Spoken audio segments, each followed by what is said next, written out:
back and forth in the southern kingdom and just a continual leading away in the northern kingdom that ultimately ends up where we're at here.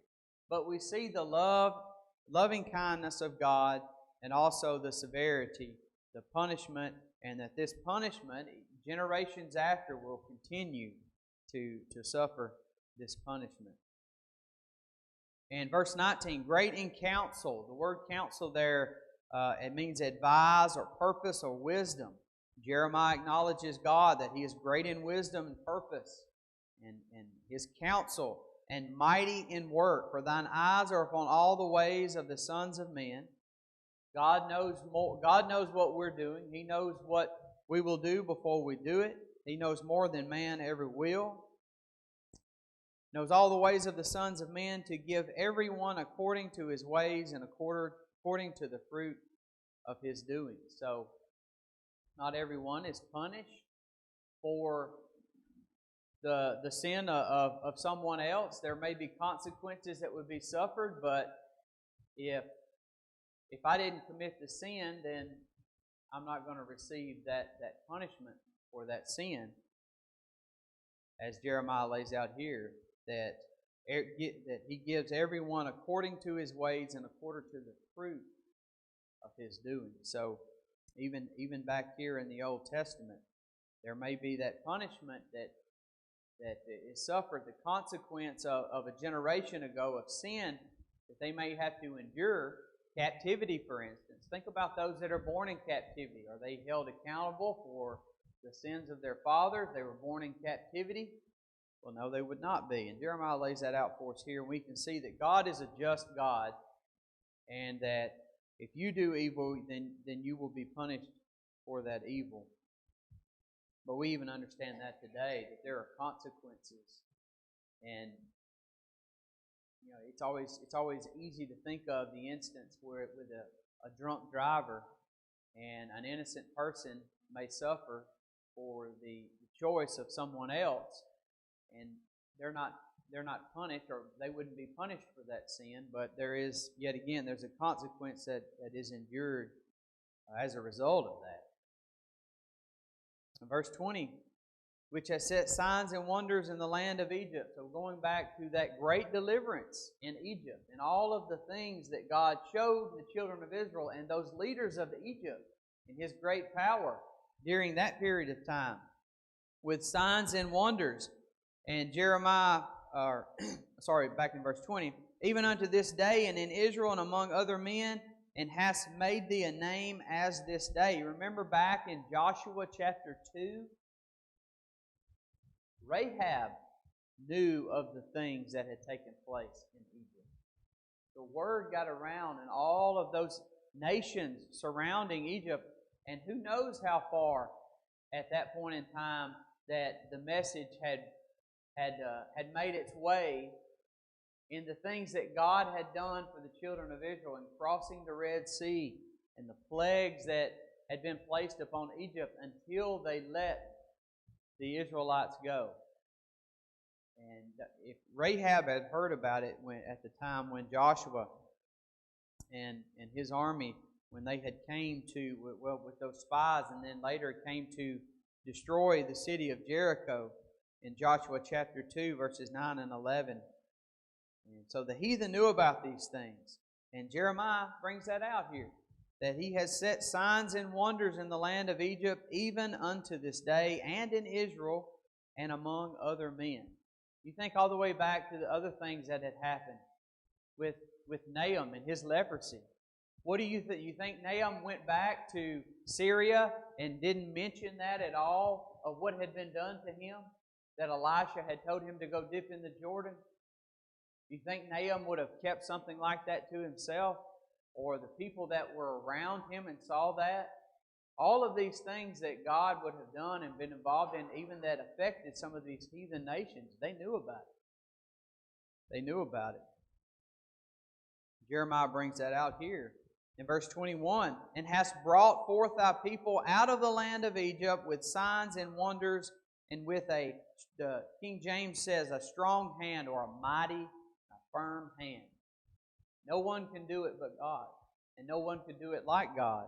He had a strong hand, an outstretched arm. You see his influence, the extent of his influence here with this outstretched arm and with great terror.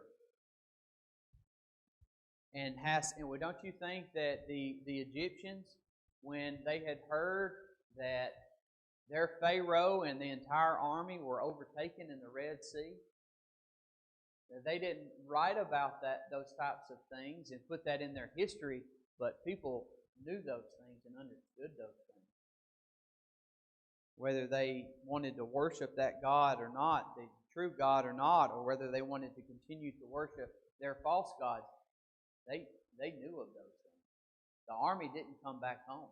What happened to them? They knew of those things.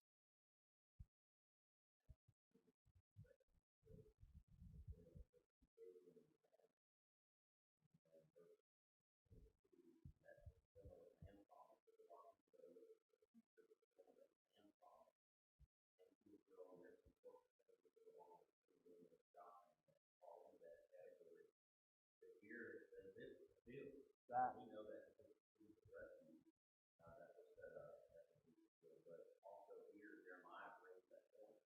God keeps His promises. He made a promise to test that. So it's not something that we're looking for in the future. It's already been fulfilled. Right. Absolutely. And I think maybe some of the confusion is that because of the back and forth, that the people had the land, and then they were taken out of the land. Well, if you go back and read the law, Moses was given the information from God, and it spelled all that out for him, that you have to be obedient. And if you're not obedient, this is what's going to happen. But they were given the promised land. Joshua, it's written in Joshua, was it about chapter 21, somewhere around there? I don't remember exactly, that they were given the land. They occupied the land. It was given to all of them that was promised to them. And then through disobedience, the northern kingdom, they were taken off into Syrian captivity. That was punishment. They did right opposite of what God wanted them to do. And God had already told them before time, that's what's going to happen. There's conditions attached. And they didn't meet the conditions. And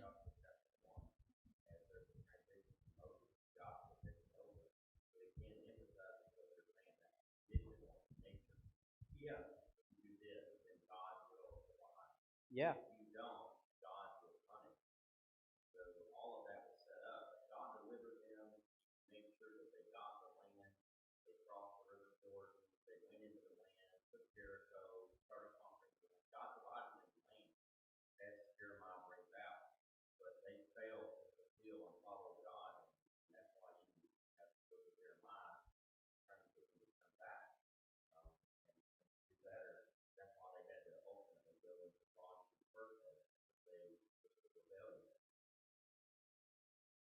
That's right.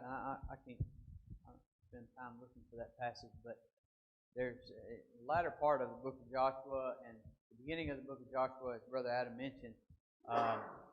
God told them not to turn to the right or to the left, and to do what they were commanded. Moses had given them the commandments of the blessings and the curses that would come upon them in this land if they continued to meet the conditions. And the law contained all of the conditions.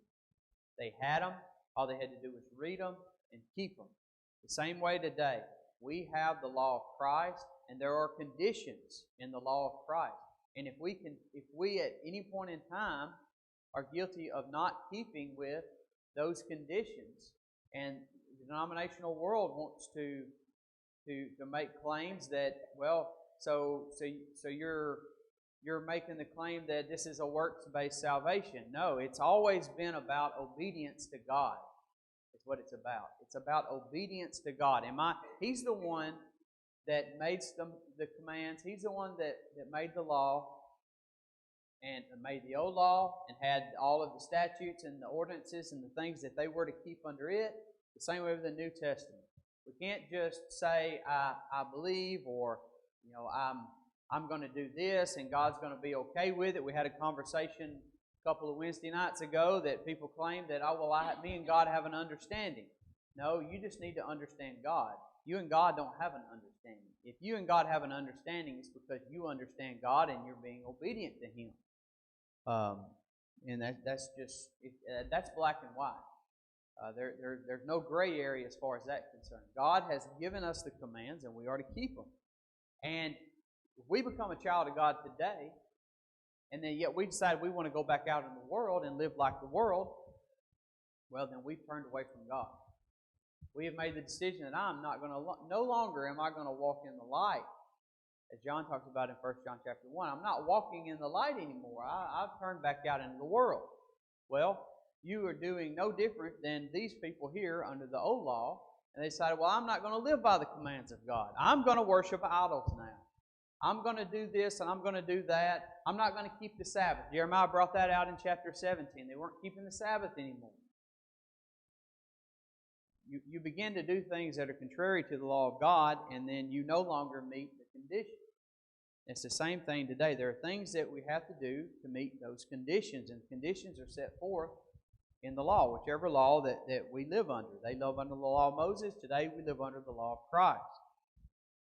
And, sir, 21:43, Joshua 21:43. Can you read that, Chris?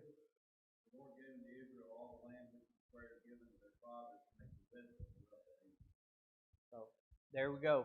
They were given it then, and it was stated by Joshua as immediately they went in, they conquered the land. Over that period of time, they conquered the land. They were given that the land as promised. Jeremiah brings it out here and has given them this land which I did swear to their fathers to give them, a land flowing with milk and honey. And so they had it.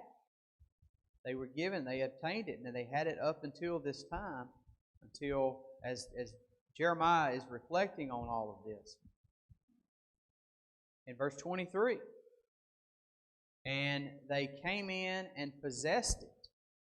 And then here's the problem. Here's the problem in verse 23. But they obeyed not thy voice, neither walked in thy law. They didn't meet the condition. If we today, as New Testament Christians, decide that we are no longer going to walk in His law, we're not going to walk in the law of Christ, that we're going to go back out in the world and we're going to start doing things that the world does. And first thing that comes to my mind is drinking and things along those lines. Any sin that you could think of that's named in the New Testament.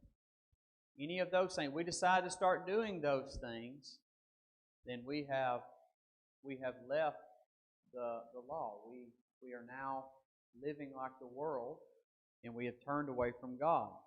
And that's not to say that we're not going to make mistakes and slip up along the way. I'm talking about we're stepping out of the light. You have made a decision that I'm not going to do this anymore. I know this is wrong, but I'm not going to live by the law of Christ any longer. I'm going to do what I want to do. And then you stepped out of the light. And it's not those slip-ups that we have and we do things and we had no intention of doing wrong, or we had a moment of weakness. It's that mindset I'm talking about, that change of your mind that I'm going to live in the world now. And that's what these people did. They completely turned away from God. They had prophet after prophet come to them and tell them the things that they were doing wrong, but yet they still continued to do it. We've got friend after friend coming to us today saying, brother, sister, you're not living right. You need to make this change.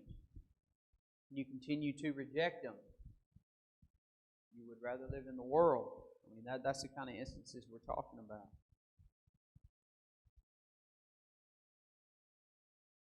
But they walk not in the law. They have done nothing at all that thou commandest them to do. Therefore thou hast caused all this evil to come upon them. So you can go back and look at, like we referenced before, the book of Deuteronomy. I believe Deuteronomy chapter 28 lists some of those, maybe it's 27, 28, and 29 right in there, lists some of those blessings and curses if they were to keep the law, and the things that would happen if they kept it, and the things that would happen if they did not keep it. So Jeremiah's bringing all this out. He's talking to God. He's praying to God here, and he's acknowledging to God what has happened and the reasoning for it. And he also makes mention here in verse 24, behold the mounts. He understands what's going on presently as he's praying this, what's going on outside of the city. The mounts, these huge terraces that the Chaldeans are building for their war machines so that they can overtake the city. Presently, this is happening. Behold the mounts, they are come unto the city to take it. And the city is given in the hands of the Chaldeans that fight against it, because of the sword and the famine and the pestilence. And what thou hast spoken has come to pass, and behold, thou seest it. All of these things, God, that you said would happen are happening. And the people see it now. And these things are a reality. Things that have been spoken in the past, they are a reality for sure. And these people would surely see it. And then, verse 25 gets us back to where we started in verse 16. First, Jeremiah, if you kind of look at Jeremiah's prayer, he starts out and he's acknowledging God, and he's acknowledging the greatness of God, and he's thankful to God for the things that God has done. You see the loving kindness that he mentions and how God has loved His people, but he also mentions the punishment that God will give unto those that do wrong and that don't walk in His law. He sees all, He knows all, He's above all. He mentions all of these things and the mighty power that God has had. And then finally here at the last verse, here in verse 25, he goes back to probably the entire reason for making this prayer, his confusion. He's a human. He doesn't understand all of the things that God understands. God's ways are not man's ways. And thou hast said unto me, O Lord, buy thee the field for money, and take witnesses, for the city is given into the hand of the Chaldeans. So Jeremiah still just, and we would be probably the same way, kind of scratching our head. Why? And in verse 26 through the end of the chapter, it's going to be confirmed without a doubt to Jeremiah, and we will definitely be able to see ourselves why this is happening. So, in verse 26, then came the word of the Lord unto Jeremiah, saying, Behold, I am the Lord, the God of all flesh. Is there anything too hard for me? Therefore, thus saith the Lord, Behold, I will give this city into the hand of the Chaldeans, into the hand of Nebuchadnezzar, king of Babylon, and he shall take it. And the Chaldeans that fight against this city shall come and set fire on this city, and burn it with the houses upon whose roofs they offered incense unto Baal, and poured out drink offerings unto other gods who provoke me to anger. For the children of Israel and the children of Judah have only done evil before me from their youth. For the children of Israel have only provoked me to anger with the work of their hands, saith the Lord. For this city hath been to me as a provocation of mine anger and of mine fury from the day that they built it even unto this day, that I should remove it from before my face. Because of all the evil of the children of Israel and the children of Judah, which they have done to provoke me to anger, they, their kings, their princes, their priests, their prophets, and men of Judah, and the inhabitants of Jerusalem, and they have turned unto me the back and not the face. Though I taught them, rising up early and teaching them, yet they have not hearkened to receive instruction. But they set their abominations in the house, which is called by my name, to defile it. And they built the high places of Baal, which are in the valley of the son of Hinnom, to cause their sons and their daughters to pass through the fire unto Moloch, which I commanded them not, neither came into my mind that they should do this abomination, to cause Judah to sin. Now therefore saith the Lord, the God of Israel, concerning this city, whereof you say, it shall be delivered into the hand of the king of Babylon by the sword, and by famine, and by pestilence. Behold, I will gather them out all countries, whither I have driven them in mine anger and in my fury, and in great wrath, and I will bring them again unto this place, and I will cause them to dwell safely. And they shall be my people, and I will be their God. And I will give them one heart and one way, that they may fear me forever, for the good of them and for their children after them. And I will make an everlasting covenant with them, that I will not turn away from them to do them good, but I will put my fear in their hearts, that they shall not depart from me. Yea, I will rejoice over them to do them good, and I will plant them in this land assuredly with my whole heart and with my whole soul. For thus saith the Lord, like as I have brought all this great evil upon this people, so I will bring upon them all the good that I have promised them. And the fields shall be bought in this land, whereof you say, it is desolate, without man or beast. It is given into the hand of the Chaldeans. Men shall buy fields for money, and subscribe evidences, and seal them, and take witnesses in the land of Benjamin, and in the places about Jerusalem, and in the cities of Judah, and the cities of the mountains, and the cities of the valley, and the cities of the south, for I will cause their captivity to return, saith the Lord. So in the midst of this, we got chapters 30 and 31, and there's a real positive feeling there in those chapters with the hope. And there's still hope here in chapter 32, even though the destruction and the death and everything that's about to come upon them, we're reminded of that again, and that it's very close. We're in the 10th year. It's very, very close, the final destruction.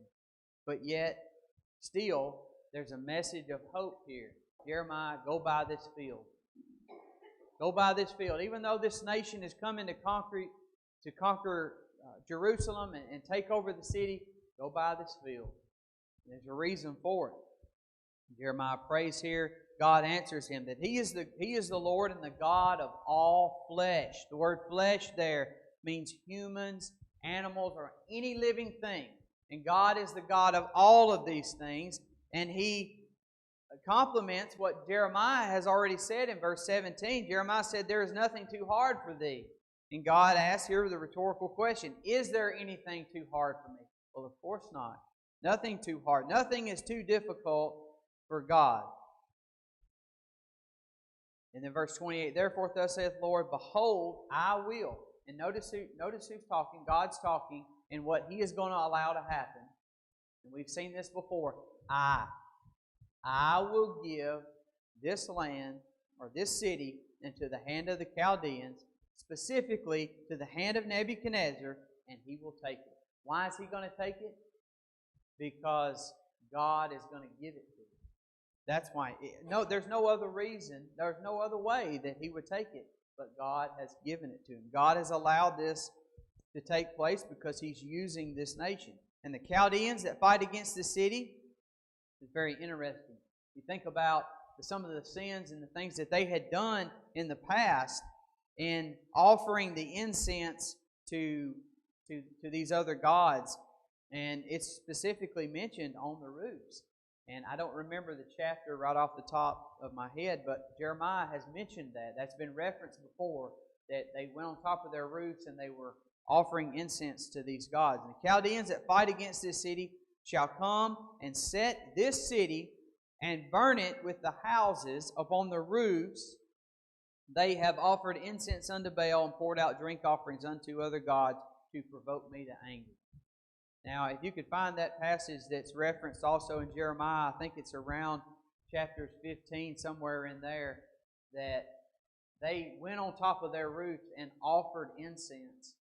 All that's going to be destroyed. Now, God takes notice of things, doesn't He? He knows specifically what they've been doing, and He mentions it specifically that the result of that will be is that all of those things are going to be burnt down, You'll be destroyed with fire.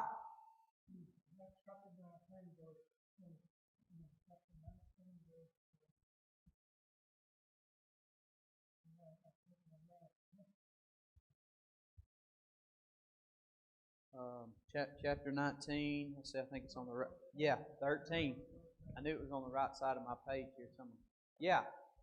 And the houses of Jerusalem and the houses of the kings of Judah shall be defiled as the place of Tophet, because of all the houses upon whose roofs they have burned incense unto all the hosts of heaven, and have poured out drink offerings unto other gods. So it's mentioned that that's what they had done. And as a result of that, those precious places that they held so near and dear to their hearts, where they went and worshiped their other gods, was going to be destroyed with fire. You think about that. I can't help but think about this world and those that would love this world and the things of this world more than God. What's going to be happening? What's going to happen to it in the day of judgment? It's going to be destroyed. You're going to be left. They're going to be left with nothing. Nothing. But those that love God and seek to do those things that God would have us to do, there's an everlasting reward. We have something to look forward to.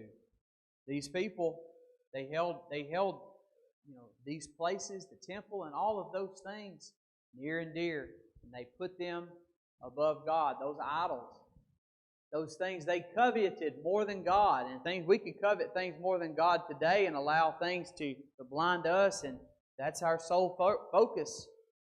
We're not concerned about anything else. You've got to be careful about those things. Verse 30, for the children of Israel and the children of Judah have only done evil before me from their youth. A long time. Time past. You remember back in Exodus chapter 32 and verse 4. I mean, it hadn't been long that they crossed over the Red Sea. Moses goes up on the mountain to receive the law, and they build a golden calf. Evil before me from their youth, for the children of Israel have only provoked me to anger with the work of their hands, saith the Lord. The things that they create, going back to chapter 10, where Jeremiah really lays out the contrast between the true and living God and these false gods. And remember, we're talking about those idols that they would make. They would go to the forest and cut down a tree and then decorate it, but have to fasten it to the wall or to the floor so it didn't fall over. The works of their hands. It's brought out here. Let's see what verse is on. Verse 30. The works of their hands, saith the Lord, is what has caused this. These things that they have created. The creature creating things to worship over the Creator. That's what they did. Verse 31, for this city had been to me a provocation of mine anger and of fury from the day that they built it, even unto this day, that I should remove it from before my face. That's a long time. Think about David conquering this is referenced in 1 Chronicles 11, verses 4 through 7. David captured the city of Jerusalem. And think about all the things that went on in that city, just even from David's aspect. Think about the sin of Bathsheba, and that David committed adultery, and then he lied about it. There was deceit, and then followed by the murder of Uriah. And then all of the things that Solomon was later involved in by being influenced by those foreign wives. And all of those things. And then the many kings that followed, the wickedness. Think about Ahab. King Ahaz. Well, Ahab too. In the southern kingdom, Ahaz, Manasseh, someone else. Maybe I'm thinking the north. Okay, northern kingdom. The kings in the northern kingdom offered their children unto Molech. Ahaz offered his children as human sacrifices. Manasseh offered his children as human sacrifices. All the evil that was done here. Of course, the northern kingdom, those things were done in the north and not in Jerusalem. But nonetheless, verse 23, because of all of the evil of the children of Israel and the children of Judah, which they have done to provoke me to anger, look at the classes of people listed here. All those in leadership, the kings, the ones that had control, the ones that were to execute judgment and righteousness, as we studied in chapter 22. They should have the law on hand, they should have consulted it, and they should have been the example to the people. The princes, those that the kings put in authority, those that had authority given to them, they did evil. They should have set the examples. The priests, the ones given authority by God, the ones that should have been teaching the law and offering those sacrifices and all of that worship, ensuring that those things were done acceptably. They're guilty. They're prophets, those false prophets, those come claiming to do those things that God, saying that those things were coming from God when they were not, they were false. The men of Judah, the inhabitants of Jerusalem, everyone is encompassed here in this list. And was that the second one, Molly? That's the first one, okay. And in verse 33, and they have turned unto me their back and not their face. How rude is it if someone's talking to you and then they turn around, look the other way? You having a conversation. Well, Margie wouldn't put up with that. I know Margie wouldn't put up with that, would she? I know she wouldn't. I wouldn't put up with it either. You're talking to somebody and they turn around and go to walk off. Well, how would God feel? God is teaching these people over and over and over through the years. Sending these prophets. What does He say? Rising up early. The urgency to teach these people. And that's exactly what they did. Just as God standing there talking to them, telling them what they should do, and they turn around and look the other way. I don't have nothing to do with what you got to say. That's basically what they've done here. And God was persistent in teaching these people. The rising up early, that's what that word means. Persistence. And He started early. You think about it. They've been doing this from their youth. All the way back to the golden calf. There's a tendency for the nation to worship idols. And then they get mixed in. They didn't do as they should have and kept themselves separate when they took over the land of Canaan. Little by little, they allowed some of these other people and these other nations to come in, and they were influenced. And they did more and more, continued more and more off in the wrong direction. Yet they have not hearkened to receive instruction. But here's what they did. But they set their abomination in the house which is called by my name to defile it. And we know Manasseh, as is mentioned in 2 Kings chapter 21 and verse 5, he did this. Set up idols in the temple and elevated those things above the things of God. They built the high places of Baal, which are in the valley of the son of Hinnom, to cause their sons and daughters to pass through the fire, which I commanded them not, neither came into my mind. This is a man-made idea. God didn't come up with this, that they should do this abomination to cause Judah to sin. So they were devising things of their own, things contrary to what God had said, and as a result, leading others astray. And there's a whole great lesson right there on influence and parents and leaders and everything that we could derive right there out of verses 34 and 35 with a leader like Manasseh and having corrupt leadership and what he had done and helped do to the people. Verse 36, Now therefore thus saith the Lord, the God of Israel, concerning this city, whereof you say, It shall be delivered in the hand of the king of Babylon by the sword, and by famine, and by pestilence. Jeremiah said that. That's true. Verse 37, Behold, I will gather them out of all countries.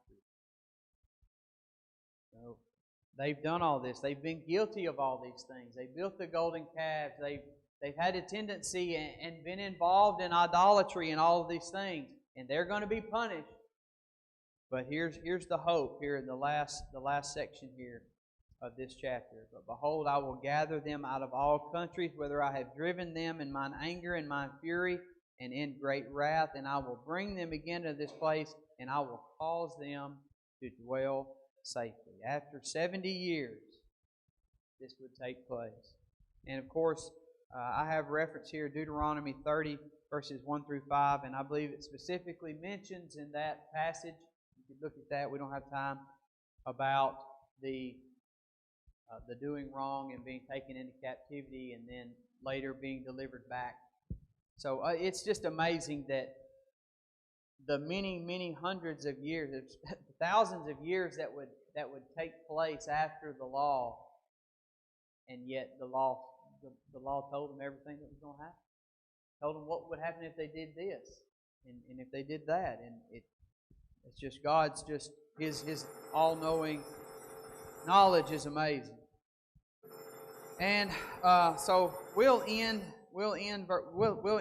chapter 32 here, but you could read down through the end, the last remaining verses there, and you can see that as it ends at the very end of verse 44, that their captivity is going to return. They're going to do those same things. There's going to be a time they're going to come back together. They're going to buy property. They're going to have people notarize it and provide evidences for it again. Those days are coming again, and that's the hope that's shown here, 32.